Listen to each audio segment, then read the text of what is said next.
Hello বন্ধুরা, আজকের আলোচনা করব ইংল্যান্ডের বিরুদ্ধে 5টি টেস্ট সিরিজ খেলবে টিম ইন্ডিয়া ভারতের মাটিতে। হ্যাঁ বন্ধুরা, কিন্তু 2 টেস্টে থাকছেন না ভারতের কিং কোহলি অর্থাৎ বিরাট কোহলি। কেন থাকছেন না এ বিষয়ে ভারতের কোচ রাহুল দ্রাবিড় কী বলছেন বিস্তারিত জানবো।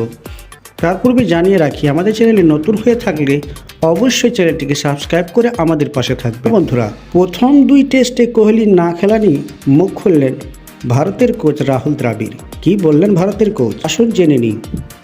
ইংল্যান্ডের বিরুদ্ধে প্রথম 2টি টেস্টে খেলবেন না বিরাট কোহলি। দলে থাকলেও নাম তুলে নিয়েছেন ব্যক্তিগত কারণে।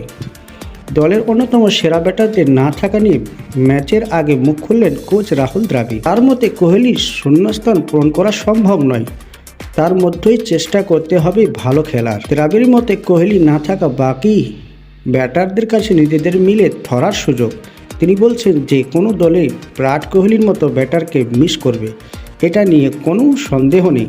কোহলি অসাধারণ ক্রিকেটার এবং সেটা ওর রেকর্ডই বলে দিচ্ছে। দল ওর অপর প্রভাব মারাত্মক, এটা মাথায় রেখেও বলছি। বাকি ক্রিকেটারদের কাছে এটাই সুযোগ নিজেদের মিলে ধরার। ভালো খেলতে হবে ওদের। দলের ক্রিকেটাররা সেটা পারবেন বলে আশা ভারতের কোচের। বলছেন দলের অভিজ্ঞতা রয়েছে। রোহিত, রাহুল, অশ্বিন এবং জাদেজা 1 দশকেরও বেশি টেস্ট দলের খেলেছে। শুভমান গিল এবং শেষ আয়ারের মতো ক্রিকেটাররা রয়েছে, তবে ওদের তরুণ বলতে রাজি নয়। বেশ কিছুদিন ধরে ওরা দলের সঙ্গে রয়েছে। এবার ফির ওদের কাছে সুযোগ ভালো খেলে 5 টেস্টের এই সিরিজে নিজের প্রমাণ করা।